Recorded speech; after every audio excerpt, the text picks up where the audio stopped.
Welcome back, everybody, to MLB The Show with the Two Idiots franchise. We are in mid to late June, doing very well so far, about to hit the draft, and the Giants are interested in offering us a trade. Let's see what they have in mind. No.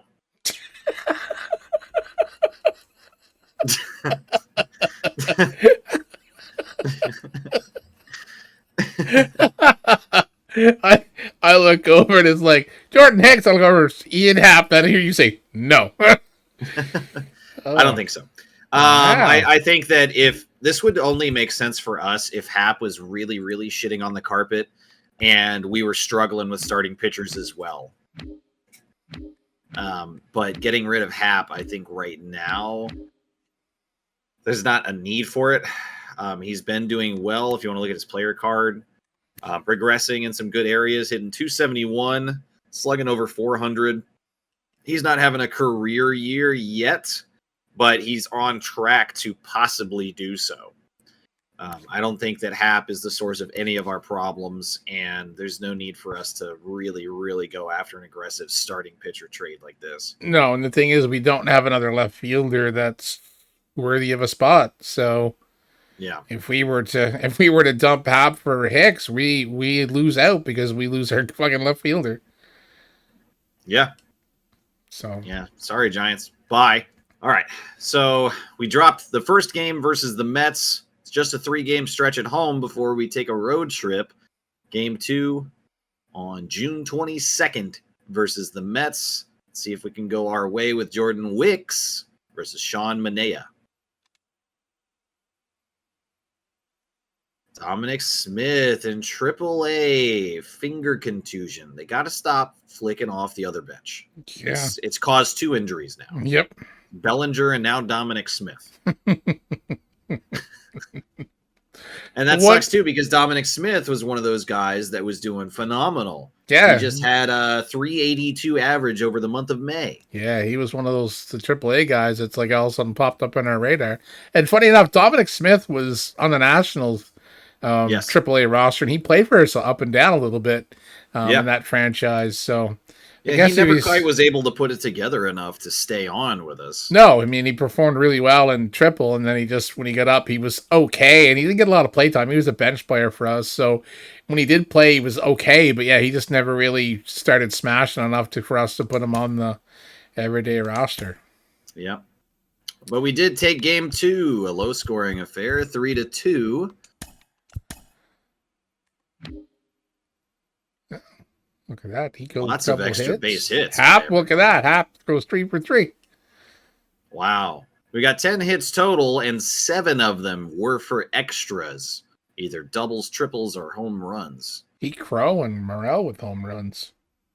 Nice. Used to seeing Morel with home runs here on the board, but Pete Crow not often in going yard. No. Bellinger had another 0 for day. Kirky with an 0 for day, and so did Shanuel. Jesus, boys. Yeah. Old Kirk got hit by a pitch. Yeah. Jordan Wicks goes 5 pretty strong innings, 6 hits allowed. That's not too bad. 2 earned runs and 2 walks and 3 strikeouts. So kind of a little bit of an up and down day, but the result is very good for us. His clutch definitely come in big there with the fact that he only give up 6 hits, but only give up 2 earned. And he walked, so he had 8 base runners. Only 2 could have crossed, and wrong with that. Yeah, and then Dylan Tate got the call to relieve and gave us 2 strong innings, 3 hits allowed, 1 strikeout, and got out of all of it. And then Almonte coming in and actually gets win number 3 on the year. So I wonder who got who walked it off. I don't know. Because we scored in the bottom of the 9th to win it. Huh. Oh, I wonder. I don't know. Ellie De La Cruz got an RBI, and we know Armstrong and Morel hit homers. I mean, one of those 3, but I don't know. Yeah. Oh, we won. That's all that matters. Yeah, that's it. We'll take it. Yep. And once again, it's right back to scouting. Scouting. I feel like we've been doing this at a breakneck pace now. Yeah, it seems like every time we turn around, it's like scout day, scout day. All right, so we've got a couple third base prospects from the West, 10 closing pitchers international, and 4 pitching prospects discovered in the West. So week 12 of scouting is going to look like this. We're going to tell Bucky Lane to go international in search of left fielders. He's been looking at third basemen all over the world for 7 weeks in a row, and we have found absolutely nothing that's promising. So we're going to switch after having realized we lack some depth in left field, and hopefully Bucky can find somebody late in the game for us. Kelvin Galvin is going to take a look at Rick Brandon, and Carlos Norman is going to take it Luis Montano. 2 of these guys that we just discovered, they are not ranked on the MLB draft board, but Montano in particular looks like he could be very impressive. As you see, the draft rank for us immediately shot to number 5. So we're going to take a closer look at these 2 and hopefully get enough information to determine whether or not they could be a pick for us. But these are unknown to the MLB draft board, so that could be very promising. Might be able to sneak one in there. So we've taken Game 2 versus New York to even up the series, and Game 3 at home will determine who takes it. Aaron Ashby versus Severino. We got this. Oh, that's right, because Dominic just flick off finger. He got a boo-boo on the violet finger. Dominic Smith aggressively flicking off the other bench has injured himself. Let's go fix that lineup and we'll be back. All right, let's go fix the lineup. All right, we're back. Lineups are fixed. Let's beat the Mets. And we did. 7-1.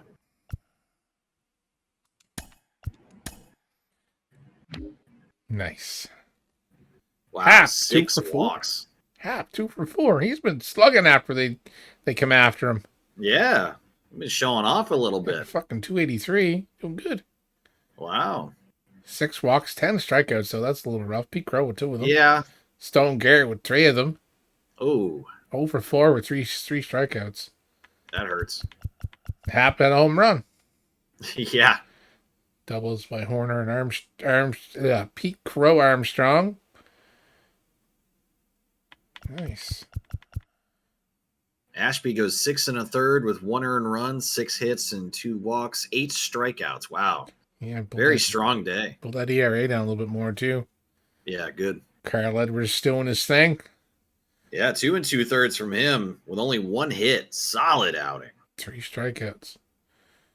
Man, calling him up from the minors was such a smart play, my point. Yeah, it was. He's been doing phenomenal. I'm a big fan of Carl Edwards Jr. In this game, anyway. I don't know what he's like in real life, but he's been always good for us. Yeah, he's been great for us here. All right, so we jump on the plane. Yep. And head to the West. 4-game Fran. stint against the Giants. They're doing pretty well. They're a little behind us at 42 and 36, but they look to have a pretty solid crew. Robbie Ray is only 1-2 on the year with 17 innings, so he is a fresh addition to the rotation, but he's been doing well so far. 16 strikeouts and a 3.18 ERA. Former Cy Young winner. He is a tough pitcher in real life. Yeah. And we're throwing up Mike Clevenger. All right, so let's see what game 1 does. Clevenger's still 5-0. Ooh, and we're in extras with the lead. All right. Game 1 versus San Francisco. We'll see extra innings. We have the lead now, gained in the top of the 10th. And we're going to see Adbert Alzolay try to go for another save. Extra runners on second base, facing 6, 7, 8. And Mike's at the plate, so I'm not trying that last name. Jastrzemski. No, that's like Polish or something. Yeah. Jastrzemski. There we go. That sounds right. I think the Z is silent. Fucking silent letters, I swear to fuck. Jastrzemski. That's what I'm going to say. I'm going to ignore the Z. Despite the DNA irking that I feel right now in my body. How would you say it if you did? Yasterzemski. Yasterzemski? Yasterzemski. It could be either one. It could be. I don't know. I guess as we were actually... Mike! Yeah, we got Mike, and then Michael's up next. Yep. So he'll go easily to second base to first for out number 1, but that runner does advance for Michael Conforto to get a shot for this. I guess if we were actual announcers, they'd probably have it phonetically written down for us to be able to say it. Probably. Wow, Alonso's drawing trade interest from the Twins, Astros, Brewers, Padres, and Giants. Jesus. Wow. Zach Gallen. Working inside there. Moving out at 1-1. Come on, Adbert. 2 balls, 1 strike. Kind of pitching around here, being very careful with San Francisco. And a weak pop-up near third. That's exactly what we need for out number 2. Exactly, that's what you want there. No chance of Marco advancing that runner. Luciano, 0 for 3 on the day as the final potential chance. Good pitch by Alzolay.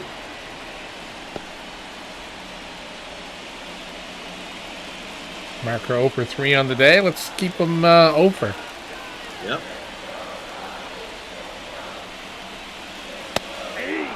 Big swing and a miss, and he's down 0-2. This low-scoring affair could come to an end if Alzolay can clinch it here. To first base, and that will do it. A mostly stress-free 10th inning for the Chicago Cubs to take Game 1.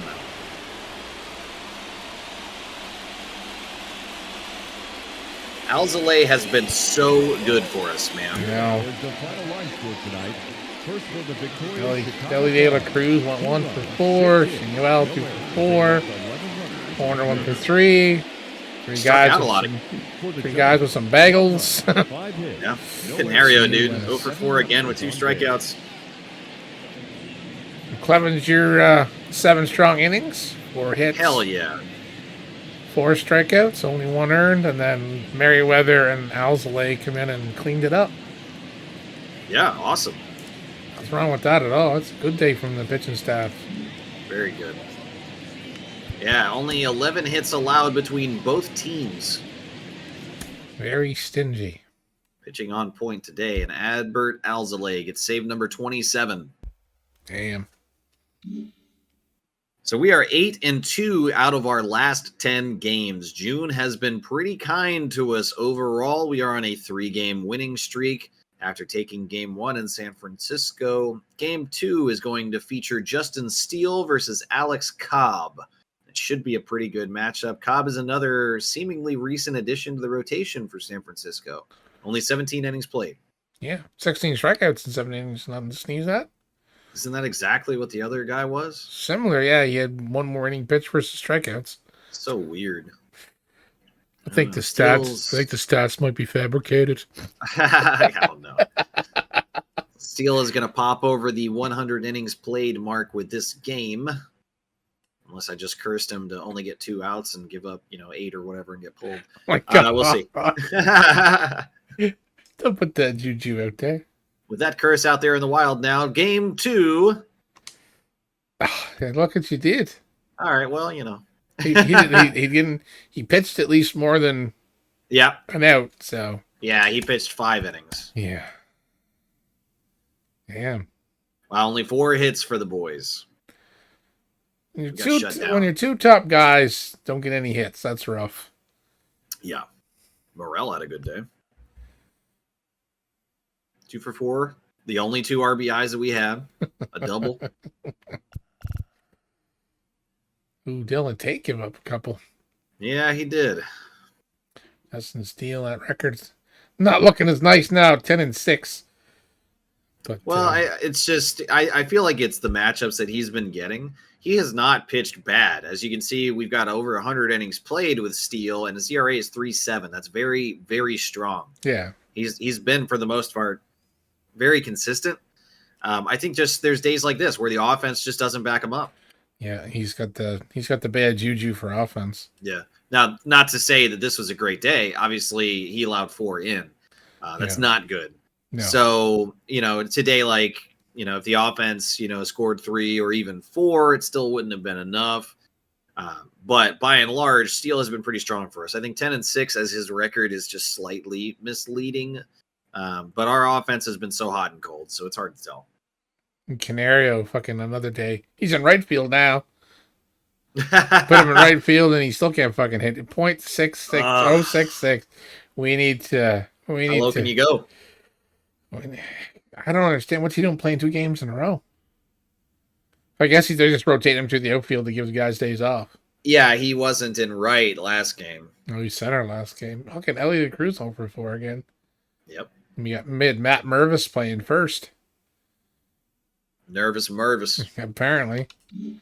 Oh, well, like San Francisco's got a record similar to ours, so I mean, we didn't expect these to be cakewalk games. Yeah, and then that's what I meant too. Talking before game 1 is their record was 42-36. They're right there with us, pretty much, just a few down below. They've got a strong team, so I knew they would be a threat here. And game 2 definitely proved it. Even game 1, with it being so low scoring, pitching has done well for them. Yeah. Now we're putting up our reliever / starter, the 10-3 record. Yeah, we need some relief here. Come on, Tyone. Versus Blake Snell. He's not having a great year. No, but still, he is a tough pitcher. 89 innings pitched and 99 strikeouts. Yeah, that's impressive, actually. Yeah, so. All right, boys. Let's get the bats on point. And we didn't. Nope. Hey! But Seiya Suzuki is no longer injured. Trade. Do you want to utilize him or put him on the bench? Put him on the bench for now, just so it doesn't fuck up anything else, and we can do it manually. Game 3 turns out to be identical to game 2, a 2-6 day. We take another loss and are leading. We're not leading. We're trailing the series now 2-1 versus San Francisco. Pete Crow with a 0-for-3 day. Nolan Shanwell 0-for-4. Hap got a walk, but he was 0-for-2. Yeah, not a great day either. A little better than game 2, but still. Yeah, less bagels on the board, but a lot of 1 hits. Yeah. No one had 2 hits today. Still a lot of strikeouts. Kirk had 2 walks at least. Yeah. Yeah, it's not a great day. Wow, Morel and Kirk both stole bases. What's Alejandro Kirk doing stealing bases? I'd like to see that. God. Slowest theft in history. Yeah, was the fucking catcher comatose? Must have been one of those tough in the dirt pitches that you had to kind of corral and cover and then throw it away or something because Kirk is not fast. No. But Tyone did not have one of his great days. Nope. Gave up 4 over 5 2/3. And then Carl Edwards said, I could do that. And he gave up a couple. Yeah. Yep. All right, boys. San Francisco's just playing hot. We need to do something here to stifle them. You got Jordan Wicks versus Logan Webb. Yeah, Man, Webb has been having a good year. What a tough line of pitchers we faced. Yeah, San Francisco is no joke, man. No, they got some decent tossers for sure. It's going to be up to Jordan Wicks to even the series for us so we can split it. Let's get the split. Oh, because Suzuki came back. We got to figure that out first. So in the pursuit of adding more depth and higher potential and a young core to build around, we have decided to trade hunt, and we're going to pick up James Wood from the Nationals, our old pals. And we're going to give them Stone Garrett, who, as our DH, has not been doing great. He's not been doing terrible either. And then Ethan Roberts, who is pretty much been a nobody for us. Couldn't tell you anything about him. But it's just enough to sweeten the deal to pull James Wood, a 21-year-old A potential at a 69 overall. Nice. Only making $70K, but he is on fire right now. His stats have been unreal at 21 years old. So we're going to make this trade for a future prospect in the outfield. And it's a done deal. Here we go. James Wood is no longer national, now a Cub. And now the next trade is going to be quite controversial with a lot of Cubs fans. And if you got anything to say, you know where the comment section is. But we are trading Cody Bellinger and Casey Opitz to the Cardinals for Jordan Walker. Yes. This is now. Here's why. Here's why though, is because we wanted to restructure this team. Outfield is in an okay spot right now. We've got Bellinger, Suzuki, and Happ. That's a good trio to have. But what we want to do is look to the future of this franchise. Not just can we be in the running for playoffs this year, can we make the World Series next year? That's not necessarily the goal. Of course, it would be a lovely hope, but we're trying to build a better core, a stronger core that's young, that's got very, very high potential that we can build a team around. And so far, we've been able to do it with the addition of Pete Crow Armstrong. We just made the acquisition for James Wood, who is going to be an outfielder for us eventually. And if we pick up Jordan Walker, that's all 3 outfield positions with a young guy that has a potential and an extremely high overall already. These guys are absolutely going to be stars and studs, not just in our franchise, but I think after all of the MLB. So that being said, in this context, yes, Bellinger is a controversial trade-off for Cubs fans. It's going to hurt.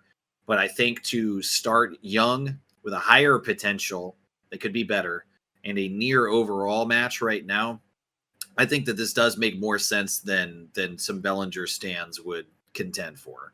Well, yeah, I mean, the biggest thing is, too, picking up James Woods right field. So if for some reason we do decide to trade out Suzuki, we can trade him for a piece and we have a right fielder.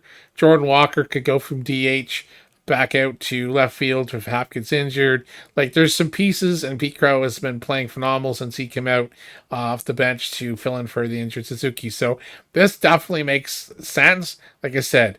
And it's a contract dump for us. It's definitely a move we need to make. Bellinger has not been putting up the big numbers that we had hoped for, and he's way too many offers. He's only hitting like 230 something. 237. Yeah, so a 284 OBP. That's man. Yeah, 44 strikeouts. So he is definitely not producing Bellinger of old. I know in real life he's he's got that contract as an opt-out so he can prove himself, and he's not proven himself to us. So we're gonna make the trade and welcome Jordan Walker while the value is still there. Yeah, yes, this is the time to do it. Exactly. So remember, comment section is where you put the hate. Just don't be too toxic now. Wow, so just like that, we've snapped our fingers and upgraded our entire outfield. Remember a little while ago, we were like, yeah, we're done making trades. Can we get a counter on these videos? How many times I've said this is the last trade? Oh, God. I think we're at 4 or 5. Oh, it's got to be. Because we said at the end of one recording, we don't even have footage of it. At the end of one recording, we were like, yeah, we're done in trades. And all of a sudden, bang, we were in looking at trades off out of recording and made a fucking trade. Like, holy shit. There's still lots of puzzle pieces to be put into place. But I think this was an interesting move. Like I said, we're not making any more trades. Don't make trades around here. What are you talking about? It's such a cursed line for us now because every single time I'm so convinced we're not going to do another one. And then just inevitably, here it comes. Yeah, because at the end of the last recording, we talked about when Suzuki comes back, we're going to trade him because we didn't have a spot for him. And turns and then out we even trade him. We trade Bellinger. the fucking thing changes, man. It's insane. It's such a man. We're making so many changes. We don't even know who's on our team anymore. No, for real though. We've made 11 trades, and then on top of that, we've made 6 free agent acquisitions. All right, so trades done for the 4th final time. Gaps plugged with free agency. I think the roster has now been managed. We should be okay. I think our lineups are all good as well, which will allow us to move into game 4, the rubber match, it would seem, between us and San Francisco, and we'll be going against Logan Webb. Yeah, really kind of a murderer's row of pitching that we've come across, man. Yeah, they got some talent in their rotation. Hope we don't play San Francisco too many more times because I don't want to face these pitchers again. Yeah, I don't either, but hopefully we can at least split the series here on the road in San Francisco. Fuck. I just said it where I think the lineups are okay. Okay. And we're back. Game 4 for real this time. God. Oh, he's not. Oh, I thought it was an injury. Oh, no, no longer injured. No longer. Good. Auto utilized. Do your thing. God damn it. Man. We only could score 2 runs against San Francisco. That is it. Yeah. What the fuck? 2 runs in every game, and it's not enough to do it. Wow. Chase Suzuki gets a doubles first game back. Kirk drove in both the runs. Wow. All right. Jordan Wicks. We're gonna make a trade. Oh, fucking 4.9 ERA. 4.9 ERA. He's ugh. What's happening to you, man? I don't know what's going on with Wicks. It's not been good. Nope. And when he pitches, we don't put up any offense because he's only got 2 wins. It's like the boys know. Yeah, it's like, oh god, he's on the mound Like again. he's gonna give up so many runs. Like it doesn't matter what we do, we're gonna lose. Yeah. But our bullpen though, Merriweather, Dylan Tate, and Almonte all come in and it's like, shut the fucking door. Yeah. But then the bats could not muster a fucking thing. Like no. I mean, we took the lead. You know, we jumped out in the second with 2, but that was it. We decided that was all we needed to do. Come on, boys. Get your head out of your ass. Wow, so 3 in a row we drop versus San Francisco. We lose that series, pretty much getting dominated. At least the Cardinals are sucking. Yeah, they're still 3.5 back. Because they're 3 I don't know that I would say they're sucking. They're over 500. In their last 10, I mean, they're 3-7. Oh, so, yeah, lately.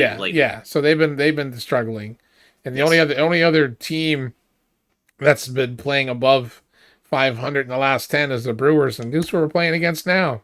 Yep. So this will be a really important midway through the series interdivisional matchup. Yep. So we got Aaron Ashby against Jacob Junis. Yeah. I would say it looks like to be a pretty comparable matchup. They've both been a little up and down. Yeah. I mean, 3.33 ERA is nothing wrong with that. Aaron Ashby had like a couple. His ERA wasn't super low when we got him, and he's not been pitching bad for us. It's a 6-2 record. So, yeah. I mean, he's let in a few runs for us, but he's been pitching pretty stellar. So, hopefully... I'm hoping the boys take the loss in San Francisco as motivation. Yeah. If you keep playing like this, boys, you're going to be eating a gold corral. Oh, shit. Tommy Pham, 1 for 3 on the day with a double, has got a chance to give us the lead, but it's the top as well. 2 outs. Man, you want to see it? Yeah. See our latest acquisition. Game 1 in Milwaukee has come down to the top of the 9th, and Tommy Pham, fresh off of free agency, 1 for 3 today in his first game for us. He's got a double. So don't let the 333 average fool you. It is only the 1 hit that he's gotten. but he's got a chance. Yeah. He's got to get another double. Yeah, I could do it. We've got speed on the bag as well. Yeah, Pete Crow's out there. Yeah, Pete Crow's on second. I think it was Harry Ford on first. Gets one to hit. It's Bloop to first. Can he make it? No. All right, so 2 left on base in the top of the 9th. We're going to see what Carl Edwards can do for us. Get us to extras, hopefully. Great fastball, the outer edge. Bryce, I do like the Brew Crew shirt. Happy there's City Connect. Ooh, nearly nails the outer edge again with a circle change, but a little more outside for that one. Wow, he is really peppering the corners. Man, he's getting great keeping it on the outside edge. Can't get him to chase that one out there, but he loves the outside right now. 2-2 from Edwards Jr. Goes in with that one and jams him foul. Rice is 0 for 3 on the day. Count is 3. Wow, he doesn't get that call. I would have gave it to him, but it's full instead. Man. Another jam inside. Edwards has been a bullseye so far. No. Oh, just barely under. Yeah, that's a little unfair. Still, what a match that was. Nothing to hang your head about there. No, that trickles out. Still in the 9th. So a chance for a double play here. There's no extra base runner because we're still in regulation. Oh, man. 0 for 3. This other guy that's 0 for 3. Don't mock him. Yeah. Nails it inside.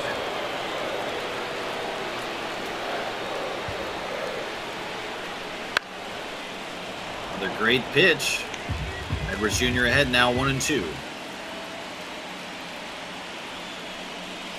3. Nails him on a slurve on the lower outer edge for strikeout and out number 1. That was a very nice pitch. Yeah, Edwards Jr. looks locked in right now. He had a couple of these not go his way, but everything has been close and competitive. The Adamas 1 for 3 on the day, hitting 269. Yeah, he's been doing pretty good. Milwaukee fans are pretty rambunctious today in the 9th. Wow, a quick throw over. Not going to get the oven mitt off of his hand that easily. 2-0 from Edwards Jr. It's the contact there to foul it off. On the ticker down below, I saw Mackenzie Gore on the Nationals. He is 1-7 on the year so far. Ouch. Yeah. So 3-1 now. Edwards Jr.'s behind. Gives it to him, and that goes through into left field. A 1-out single going to third, and he's safe. Ooh, that was close. Very close. Runners on the corners. Double play still possible. Probably necessary right now. Reese Hopkins, 2 for 3 in the day. He's only hitting 223 with 10 home runs. Well, is a threat, though. Yep. Edwards Jr. gave him a meatball right in the center of the zone for strike number 1. There's another one called inside for strike 2.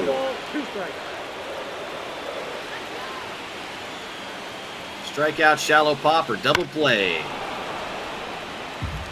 I'd give him something low and outside, see if he'd hit it into the ground. I'd say low and inside as well would work. One of the two. Nope, outside. Can't get him to chase it. 1-2 from Edwards Jr. Cutter high in the zone, fouled again.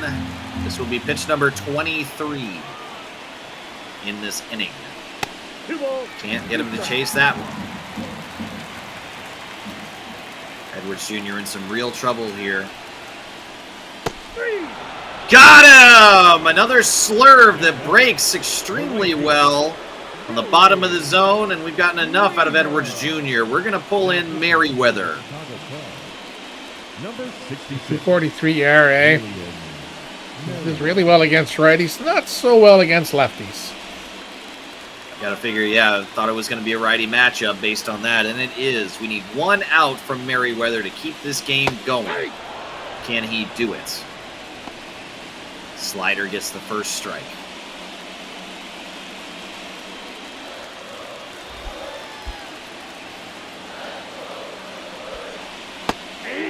Big swing and a miss on that slider. Loving the movement here. 0-2. Another slider. 3 in a row, man. Yeah, the righty-righty matchup here. Slider away. There's a 12 curve on the outer edge. Right behind inside with a fastball. I could do it. Oh, it's knocked down. Will it be played in time? No, the Brewers win with an infield bloop of a single to walk it off. Merriweather blows it. Oh, I don't know if you blamed that on Merriweather or not. Yeah, that's true. We tried. Damn, We that was a tried. rough way to lose that one. And Carl Edwards gets The loss saddle with the there. loss, yeah. Damn.